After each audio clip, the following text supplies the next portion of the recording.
A taxi driver lies murdered in a suburban street. What happened? Who killed him and why? And what are the vital clues that will reveal the truth to Operation Edgewater? A crime scene is a puzzle that has to be solved. A whodunit, a scattering of clues to be deciphered by clever detective work and the power of science.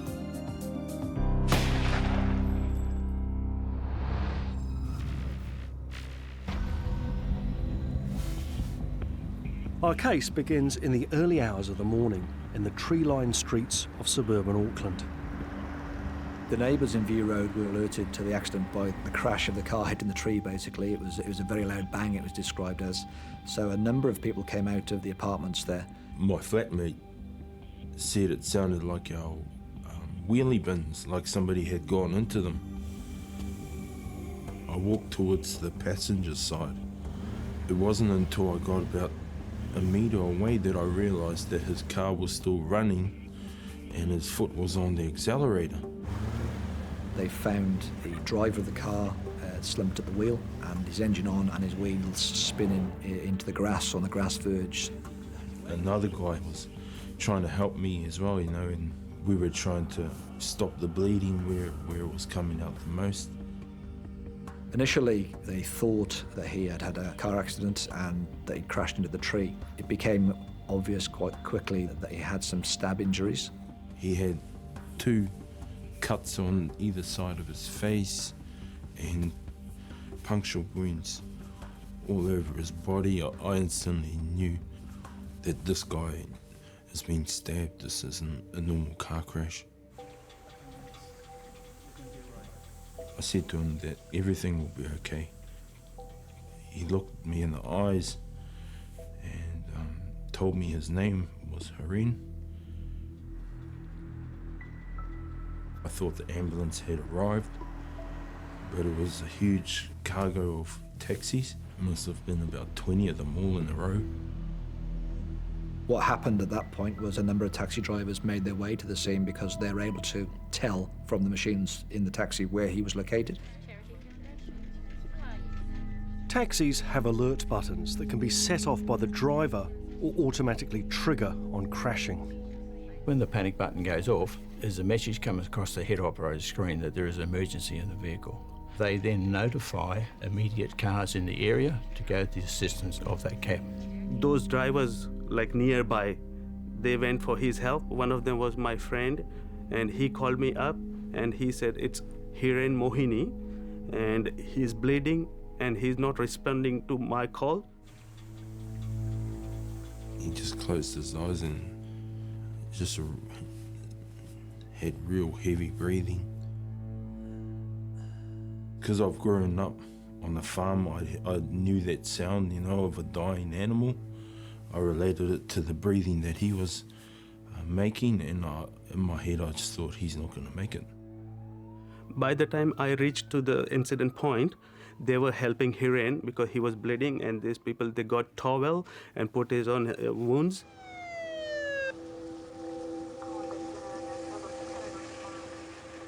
The ambulance driver showed up, and then I felt like there was no need for me to be there.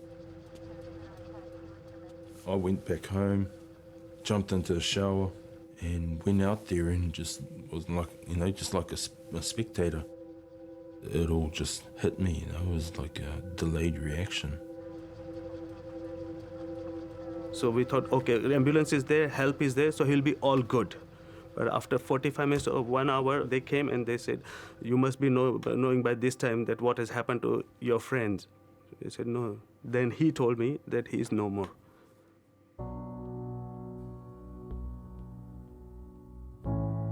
Hiren Mohini was a married father of 2. He actually was a qualified accountant back in India where he emigrated from. I couldn't find that sort of work here in New Zealand, and as a result, drove taxis to provide a living for his family.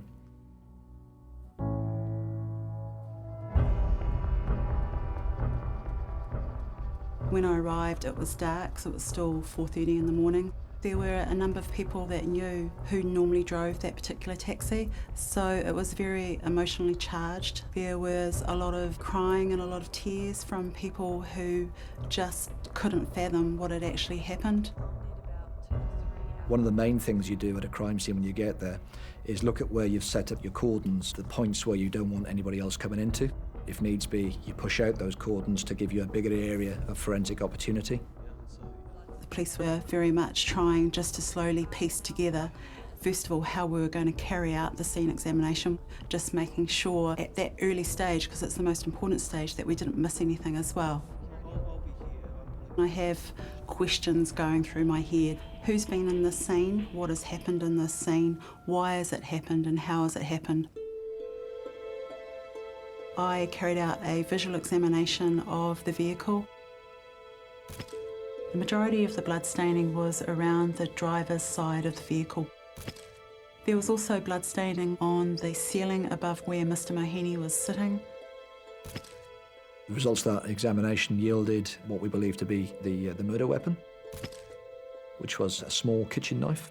We first saw the handle of the knife in the footwell behind the driver's seat. The blade had actually snapped during the course of the attack, and one half of the knife was in the rear of the vehicle and the other half was in the front footwell. What has gone on for the person to take a knife out and to inflict those injuries?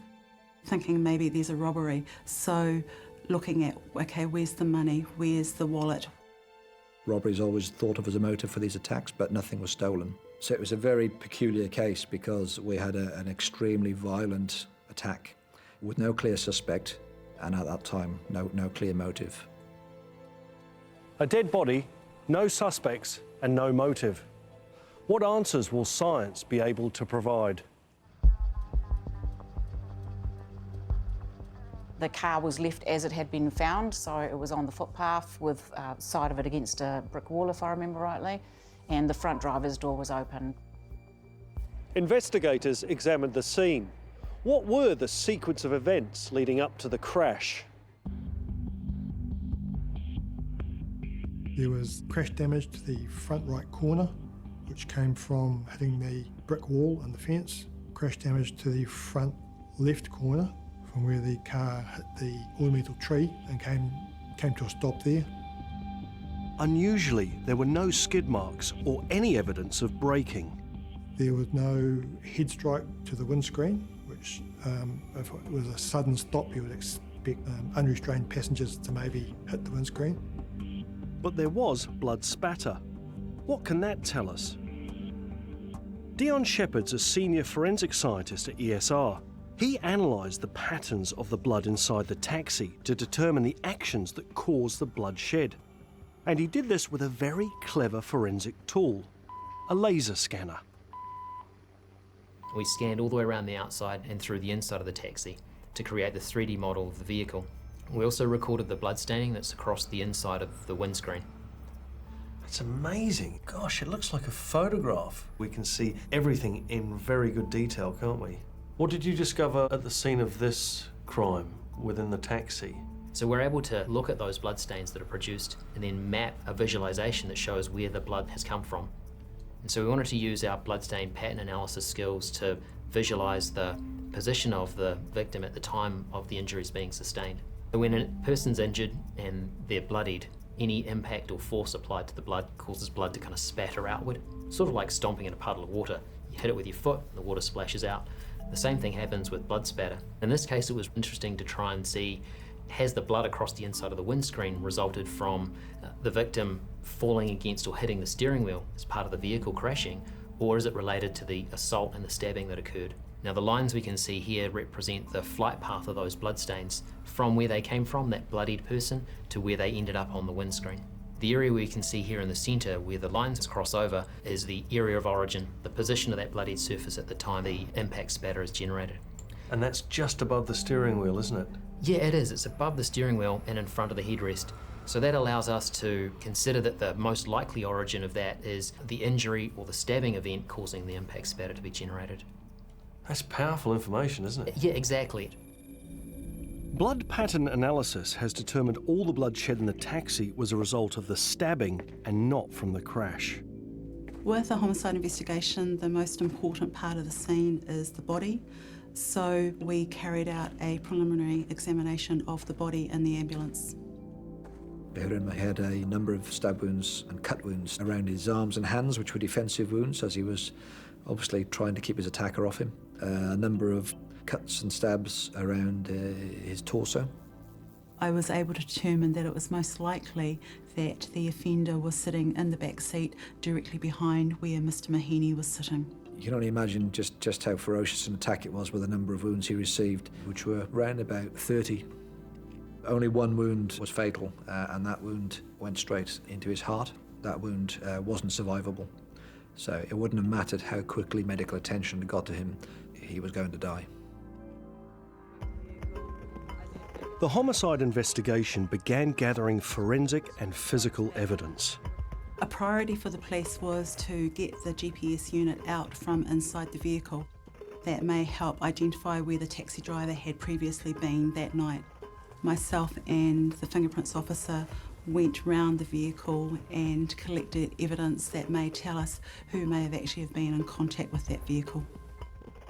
In this particular scene, a lot of it was deductive logic, in that you're assuming that the person probably got in from the passenger side because the taxi would have pulled up to a footpath. So the focus was on the back right door and the back left door. There were some blood touch marks on the rear passenger doors. That could have been from the people who went to rescue the taxi driver, or it could have been from the offender as they were leaving the vehicle. The best evidence you're ever going to get from any crime scene is the offender's print in the victim's blood, because that's just gold. So that's what we would always be hoping to achieve out of any crime scene. The priority was to collect a sample of the blood so we could find out whose blood it was, but also to collect the fingerprint evidence within the blood staining. What we decided to do in our plan was that we would fingerprint everything first, and then where the fingerprints developed, the ESR would come along afterwards and swab. Because we'd used sterile powder, there was no risk of any contamination. So in this instance, I went through and powdered the entire taxi, and I ended up taking away 50 different fingerprints or palm prints from the taxi. Everyone who had touched that vehicle had left a print, and they weren't all visible. If you were to hold this cup now, you've just left your fingerprints behind on that cup. So your fingerprints are there to provide friction and grasp, and you have tiny little pores that sit on your ridges. So now that you've touched that cup, the sweat that's sitting on the top of those pores has spread out along your ridges, and that pattern's been left behind on the cup. I'm just going to put a bit of magnetic powder on your fingerprints, which will hopefully develop them up quite nicely for us. Wow, look at that. So these patterns, your fingerprints, are divided into 3 basic pattern groups. So you've got a wheel, which is a circular pattern. You have a loop, which is what these are. It actually goes around like that in a loop. And we have what we call an arch.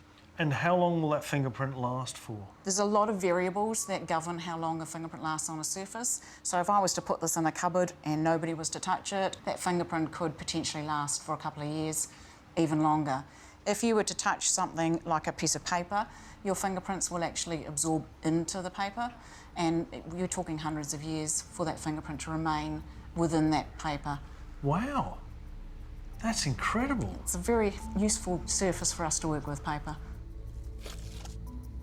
Once a print has been identified and powdered, it's lifted and transferred to a backing sheet for analysis. And that now becomes our piece of evidence from our crime scene. Fingerprints from a taxi were problematic for us in that pretty much any person who'd been in the taxi during the course of the last time the taxi was washed could potentially have left their fingerprints behind. But one piece of evidence appeared to be from the killer. The knife came to us and we had a look at fingerprints on the knife. We did develop a palm print. It was a very, very partial, very poor palm print. Essentially, it was what we call a borderline print, and had it not been such a serious offence, we probably would have said that it was unsuitable, that there wasn't enough information in it. But given that it was a whodunit, it was the weapon, we actually spent weeks on this particular image that came from the knife blade. But the print on the knife was unusable. So multiple prints lifted from the car had to be run through the fingerprint database.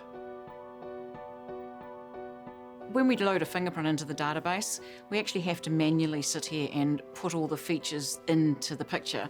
And when we put those in, what we do is get it to measure the distance between all these points, and then you basically send it away for a search. So these are like landmarks on a map. Yes, The essentially. church, the school, Yep. the police station, the hospital, and it's measuring the distances between those landmarks. Yep, that's a really great analogy. That's exactly what it's doing. And what it is actually doing now is giving me the print that I've entered, and that's the print that's come from the database that it believes is a match. And did you make a match with the fingerprint that you'd found on the taxi? Well, what we did is we put the prints through the database, and in this instance, we didn't get a positive result. So that was an indication to us that the offender wasn't actually on our database. Disappointed? Very disappointing, yeah. It's always a nice finish when you do actually get a match from the database, but that's not to say that a match doesn't come from some other avenue later on in the piece.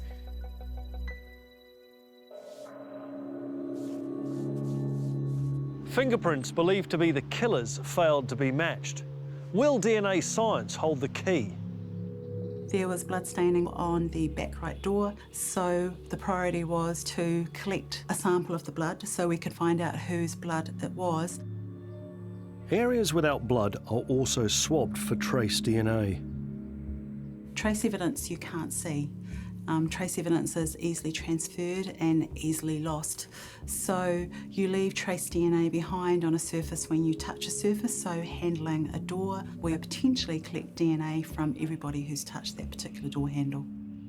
We also collected trace DNA from where in the vehicle that I thought a person might touch if they were travelling in the vehicle. It's a taxi. A number of people have been sitting in that taxi. Therefore, anything that we find may not actually be related to the investigation. 19 people had been in legitimate contact with the taxi before and after the accident. Once their DNA was eliminated from the investigation, one area became of particular interest. The door handle on the inside back right door gave us a DNA profile. Within that DNA profile, there was DNA from both the deceased, Mr. Mohini, as well as from an unknown person. And that unknown person, from day one, we referred to as male A. When we get unknown DNA profiles, we have a database in which we load them to. This database has profiles from criminals, volunteers, and samples from unsolved crimes. Successful matches are made in around 70% of New Zealand cases, but not in this case. The DNA profile from male A came back with no matches. It was an extremely unusual scenario to have a stranger homicide with the DNA of who we believe to be the offender not known to us. An unknown killer was on the loose, and anxiety was rising about whether or not he'd strike again. After this incident, I didn't drive at all. Like, I was not feeling getting in the car. I was that scared because I was just thinking of what had gone with the heroin. Police were working on several different leads. Data analysed from the taxi's GPS could reveal where the last passenger was picked up, and officers were canvassing the area of the homicide looking for further information. One of the witnesses that came out from the apartments saw what we believed to be the offender running up the street and out of view. So we had a start point as to where we thought the offender had gone. We got a phone call that told us that a member of the public looked at his recycling bin, which had been out for a week because it missed the previous week's recycling, and I think it was due to be collected the next day or so it wasn't far away from being collected. And he noticed that the lid was up, and on the top of the bin was a blue bag, and in the bag was a towel and a hat and what appeared to be blood staining. I don't think he was entirely sure what he was going to do with it, but he spoke to his partner, who basically said to him, "Do you not think that might be connected to all that's been going on?" It was only about half a kilometre from the murder scene, so that's the reason that they phoned it in. I sent a couple of officers straight out there and we just lifted the bin up as it was, everything that was in it, and took it back for examination. The hat, bag and towel were examined by forensic scientists. We weren't sure that it was actually linked to the offence or if it had been legitimately left there by another person. If there is a link between these items and the crime, will science be able to find it? The DNA profiling results obtained from the samples, there were several mixed DNA profiles, which means that DNA from more than one individual was detected. When DNA is mixed together, it used to be very difficult to separate into individual profiles. But now scientists at ESR have created a new tool. Joanne Bright is one of the creators of StarMix. Okay, so by wearing your lab coat now, I'm depositing my DNA onto this coat? That's right. Now for the test. Will we be able to identify both our DNA on the coat? First, we collect the trace evidence. I can't see anything. No, so what we're looking for are skin cells. So we can't see skin cells, but what I'm going to do is collect them using this mini tape. It's double-sided sticky tape. And I'm just going to pick them up using the tape. Now I'm going to put the tape into a tube that I've previously labelled. And here you go, here's the sample that we've collected from the lab coat, ready for processing.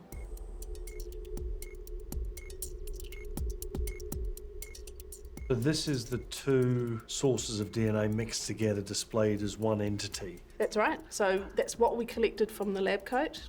So forensically, the challenge here is to separate those two bits of genetic information and say, well, these are two separate people and this is their genetic information. That's exactly right. How does it do that, though? Because surely if you've got two sources of DNA, it's like shuffling a pack of cards. How do you rearrange those as two discrete or three discrete piles of cards? There's a little bit more information in the DNA profiles. So we can look at the height of these peaks. So I can see that there is about 20 times more DNA from this individual. And StarMix uses that information to work out the likely DNA profiles of the individual contributors. That's pretty cool. We think so. In our case, scientists deciphered the mixture of DNA on the bag and towel found in the rubbish bin. Blood stain from the bag, there was a mixture of DNA from most likely two individuals, and that mixture could be explained by a mixing of DNA from the deceased and male A. The DNA profile that we've obtained from the cap linked with the DNA profile of the unknown person, male A, and related to the investigation. That's the kind of evidence police were looking for, and DNA science provided one more clue to our suspect's identity. When we were unable to identify him as per his DNA, the ESR did some tests for us around trying to find where somebody with that DNA match might come from. Even though they didn't have a DNA match, they were able to compare the profile to others in the database for similarities on the Y chromosome, for things like ethnicity. We have Eastern, Western Polynesian, Caucasian, Asian, and other. In this instance, the two instances of this YSTR DNA profile are seen in the Asian database, so that gives us an indication the individual may have been of Asian descent. Out of those samples, the indication was that our suspect was likely to come from the Shanghai area, which has got a population of about 19 million. So. Forensic science has provided vital clues to the identity of our killer. He's most likely Asian and carrying a very distinctive bag. So we were able to track him back to Sky City from the GPS unit that was in the vehicle, and also the meter showed us where he would have left from. The retrieved GPS data from the taxi revealed the final route to the police. We had two teams of detectives working to basically go through every part of the city where we might capture CCTV. So that's from public cameras, private cameras looking through shop windows.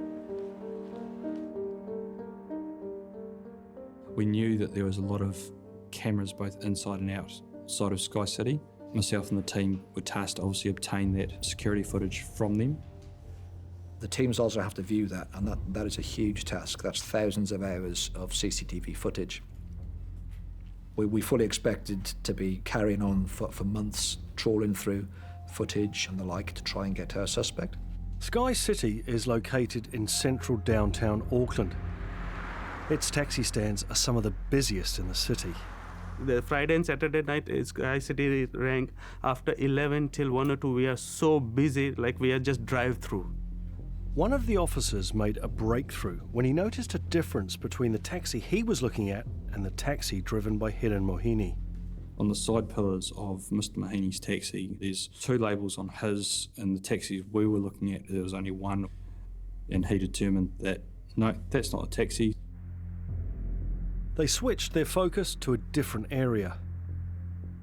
He just went back through it and looking at the right camera, identified a vehicle and a male getting into that vehicle. He was not supposed to jump in Hiran's car. He was just driving and coming, and by the time 3-4 cars moved, and Hiran's car moved, and this guy jumped in. So it was, you can say, totally bad luck or wrong time and wrong place. That's what it was with Hiran. Now they had the suspect getting into the taxi, but could they track him to get a clearer picture? The blue bag had a white symbol on the side of it, which allowed us to pick it up on CCTV. Through that, we were able to piece the offender's movements from the bottom of Queen Street. We traced him down. I think the initial point we saw him was at a telephone call box at the bottom of Queen Street. And then we were able to map him right the way up through to where he actually got into the rear of the taxi at the taxi rank at Sky City. Once they'd mapped his journey, police obtained private CCTV footage from every camera on that path. What they needed was a clear image of the suspect's face. We got one piece of footage that was quite clear of him walking past a shop. That image showed a male walking along. The camera was from inside the shop going onto the footpath. It captured a good range of window frames. So looking through those window frames, you had the male walking past them. We then realised that we needed to circulate his image as widely as we could. We gave it out to media organisations, and it was broadcast from 6 o'clock that night on all the lead news channels. We put it onto our website, so it was accessible via the internet. In dairies in and around the city on a loop, so that people walked into a dairy could see those images moving. We did the same on the buses, which had screens on the main bus route through the city. So we were trying to capture as wide an audience as we possibly could, and probably one of the more novel things we did was we engaged a billboard in downtown Auckland where we put a very, very big billboard of that up, appealing for witnesses. Once we got the picture on the TV that this is the suspect, then we thought, okay, we might get him.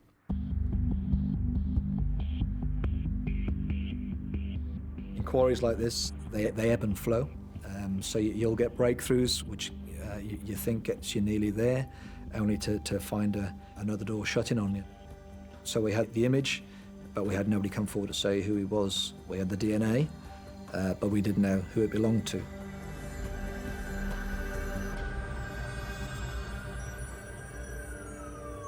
In a city of 1.4 million, how long would it take before someone would recognise the suspect? A couple of weeks later, we did get our breakthrough when a witness came forward who identified our suspect. The witness that came forward basically used to work with our offender, and the reason they didn't come forward until that point was they'd been on holiday from late December, had returned into the country and had seen our suspect on that montage in their place of work. And as a result of that, came to the conclusion that they knew the offender, and their supervisor found us. He was known to them as George. His proper name is Xiao Jin, Xiao being the surname. And from that point, we talk about the inquiry ebbing and flowing. Well, at that point, the inquiry took off again at some pace. What that prompts is an absolute flurry of activity of things that we need to do, and we need to do quite quickly. Finding out where he lived, his associates, and also looking at his activity on his bank account. We were able to trace his movements on the night of the attack to an internet cafe in the city centre where his card had been used. By doing that, we were able to access CCTV footage within that place, which showed us, prior to the attack, Xiao Jin walking into that internet cafe with the same clothing that he was wearing on the CCTV walking around the city, and the Daikon Abbey bag on his shoulder. He walked into that injury-free, and that was the last sighting of him. The inquiries there the next day. Bank card was used again in that premises, and we viewed again him on security footage in there.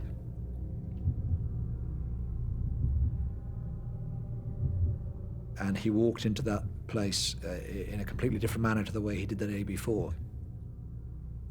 He could barely stand. He clearly had a serious injury to his leg. He was hanging onto the counter and literally helped himself across to where he needed to sit. That obviously matched the fact that male ace DNA was on the knife blade in the taxi, which led us to believe that in the course of the attack, he'd probably managed to stab himself as well. He also, on that very next day, had booked himself a one-way ticket to Shanghai.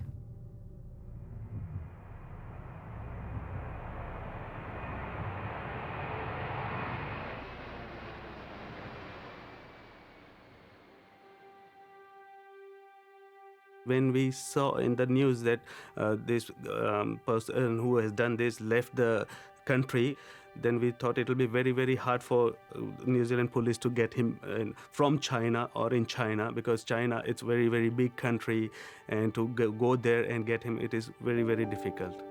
At that moment, I thought that it will be not possible for New Zealand police to go and get him from there. A number of the pieces of the jigsaw were starting to fall into place, which made us confident that our suspect was Xiao Zhen, and that he had left the country on the 5th of February. And we knew through the inquiries we made at the airport that he departed for Shanghai. We were able to track him going through the departure gate on the night of Friday the 5th of February, departing for Shanghai. And we had a still image taken at the border which showed clearly that person looking remarkably like the person in our video footage. So we were confident that that was our suspect at that point. They had a suspect and they had a name. But could they be sure Xiao Zhen was the killer? Could science provide the proof? So what happened after a name was offered to the investigative team is they went and recovered the departure cards from any flights leaving to China. I ended up with 196 departure cards. Fortunately for me, by the time the departure cards came to me and I could do anything with them, there was only one of them we ended up having to look at because we had a name by then. Had we not had a name, all 196 of them would have been treated. And then those fingerprints that develop on the departure cards are then looked at against what we recovered from the taxi. And I developed two very nice prints off the departure cards, which could then be matched back to one of the lifts that came from the outside of the taxi. At this stage, we still had our male A DNA profile. We were looking to see whether or not we could find something else that had that same male A profile on it for comparison. So on that weekend, we executed a search warrant on his apartment. The apartment was in a high-rise in downtown Auckland. The people who lived in the apartment with him had heard him come back home late that night, in the early hours of the morning, had heard him go back to his room. We went in there and he had a small bedroom that was his, and then there was a common area that they all shared. The room had been cleared out. There was room beside the bed, probably to get changed, and that was really about it. It was not built for comfort. We did recover 3 fingerprints from the bedroom door, but we also found under the bed some x-rays and a few other items of interest that we could potentially recover fingerprints on, and took those away as well. We looked in all the expected areas where someone with blood on their hands might contact whilst they were inside the apartment. So we examined light switches and door handles, but didn't find any blood. Moving the mattress off the bed, we found a pair of socks and we found a pair of boxer shorts. So we took a trace DNA sample from inside of the waistband. There was also a semen stain on the inside front of the boxer shorts, which we cut out and removed.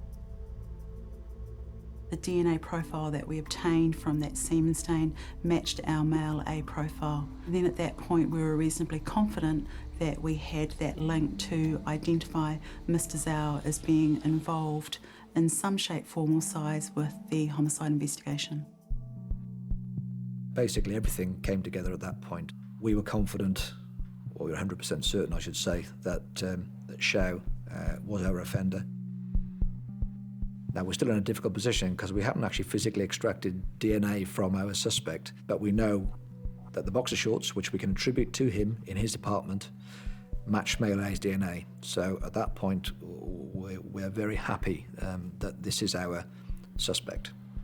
But what could be done when their suspect was out of the law's reach in China? Now, from a very early stage, we knew through the Chinese authorities that extradition wasn't going to be an option. Chinese law specifically legislates against extraditing their own citizens. They indicated early on that they would be willing to trace him and to look at prosecuting him for our offence in China, which was previously never done before. So it was new ground for everybody. His parents had actually given him an apartment on the outskirts of Shanghai where he was living. When they located him, he was put under surveillance, so they knew exactly where he was.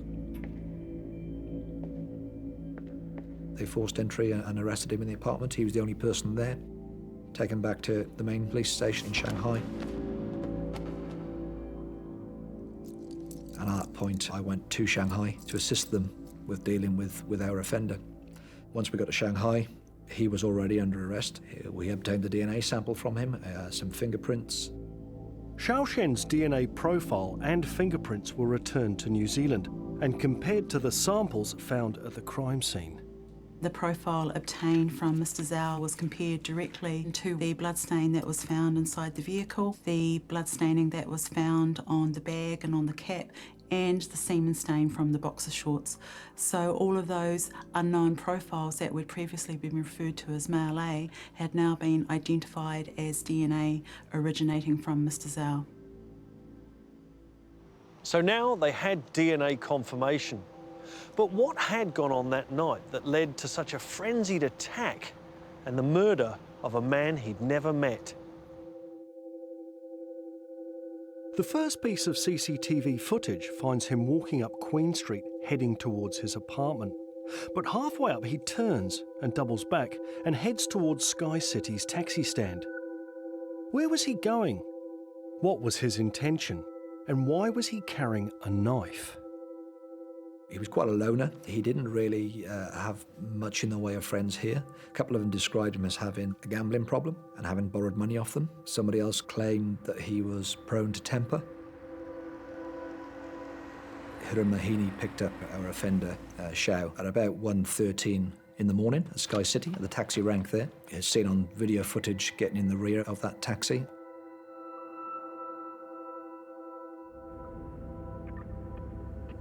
The GPS unit shows the vehicle being driven along a route into Mount Eden, into View Road, where it comes to a virtual halt.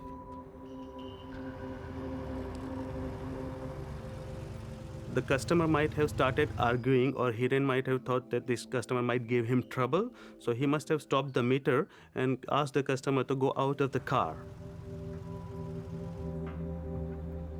We believe at that point where it slowed down to a stop, was where the attack probably happened. Xiao Shen gave his own version of events when he was arrested in China. He stated that he got in the taxi, just wanted to go for a drive. As they were driving towards View Road, they had an argument where some anti-Chinese comments were made. He asked the taxi to stop. The argument continued. He says he feared for his safety and that he stabbed Hiran Mahini as part of that. I think the comments he made in his statement, he was probably trying to put an anti-Chinese slant on it to garner some sympathy in court as to the reasons for why he did it. There was nothing there for a motive. I couldn't really understand why it happened. Why he stabbed a man over 30 times. He's the only person who knows what really went on that night. Everybody who knew Hiran Mahini described him as a very gentle man. He was very calm-headed. He will never get angry. I have never seen him angry at all. He's had runners in the past, and he's even, said to the people, you've forgotten something, you've left it in the car. Come back and get it. Don't worry about the money. He was that type of person. The reason for the attack to me still remains a mystery.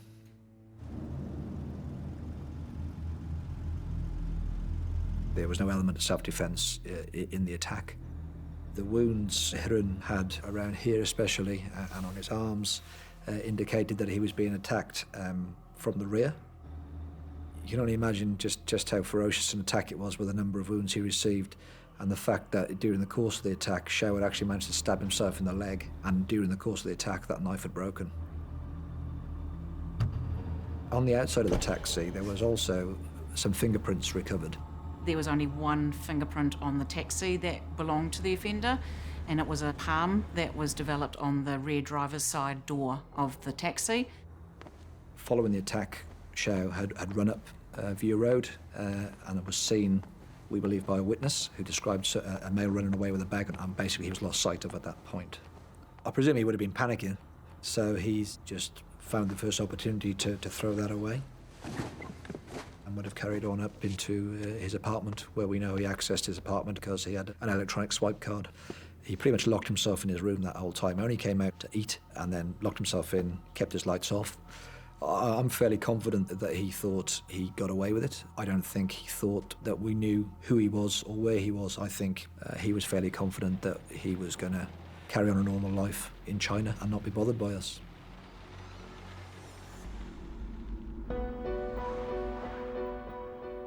I had absolutely no qualms with him being tried in a Chinese court.